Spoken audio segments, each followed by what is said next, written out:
Welcome back to the halftime show here on K105. Sam Gormley with you for another edition of our Cougar Conversations. Today we are joined by Emily Taylor from the Grayson County High School Agriculture Department. And agriculture for me, I'm a total novice when it comes to that. I'm sure if you've listened, you can pick up on that. So I'm just going to ask you very basically, what happens in agriculture class? So we focus on not only ag production, but also being good consumers. We want our kids to know, like when they go to the grocery store, where did that food come from and how did it get to where you can buy it today? And then on top of that, we also include FFA in our class involvement.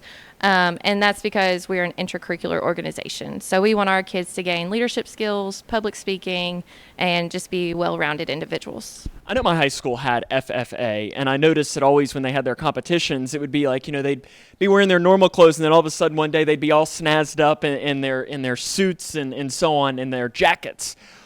What is FFA? FFA is our student organization, and it focuses on premier leadership, personal growth, and career success.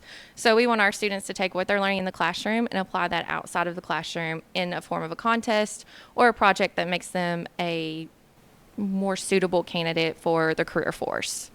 Now, you were telling me just a few moments ago about some of the projects that you're currently working on, growing some soybeans, is that right? Can you tell me a little more? Yes, so we have an acre plot here on the school, and we work with Nutrient Ag Solutions and then Green Farms.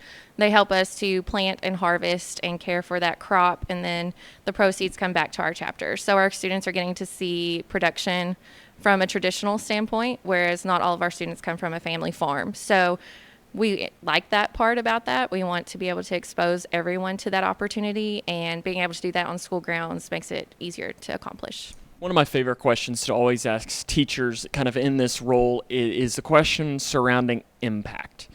What impact do you see this have, and what do you hope it has just in general as far as agriculture and FFA on students?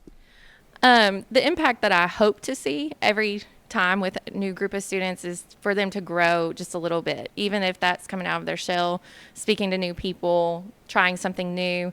For instance, today with our freshmen, we started arc welding. So just a little bit of a taste of what agriculture encompasses, because it is such a broad field. And then also I want, especially our officers who are elected by their peers, I want them to be able to have public speaking skills. I want them to build a network, because I think that's so beneficial when it comes to their future.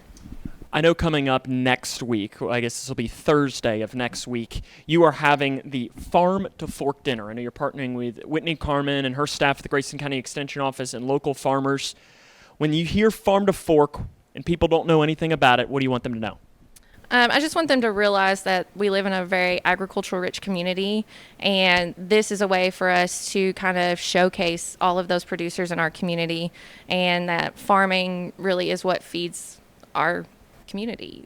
We have to have that food, and without farmers we wouldn't have that. And I hope that this is something that we can grow. I hope it becomes a tradition, and I'm excited for our students to be able to be there to also network once again, but just to kind of see who those producers are in our community.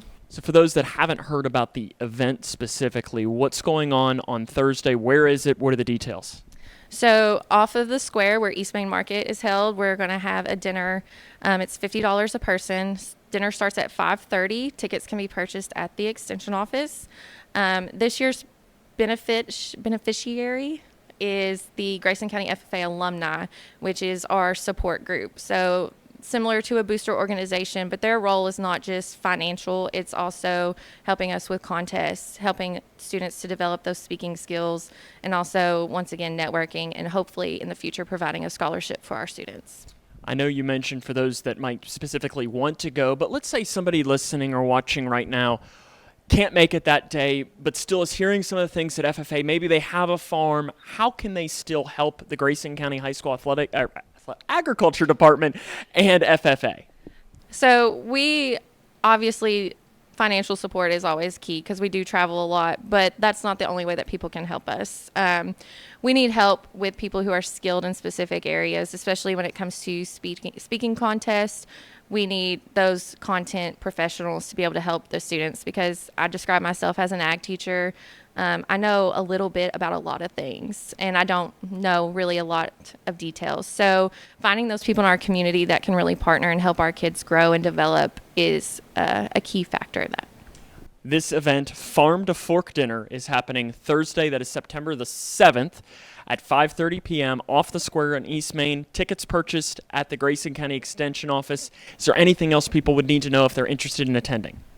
You can contact the Extension office if you have any questions, but we just really hope that people get a true taste of what Grayson County agriculture has to offer our community. I know Whitney Carmen from the Extension Office has been in with us talking a lot about it. I'm excited, and we look forward to hearing more about it. I appreciate you taking the time here on our Cougar Conversations. We'll take a break and come back with more here on the Halftime Show on K105.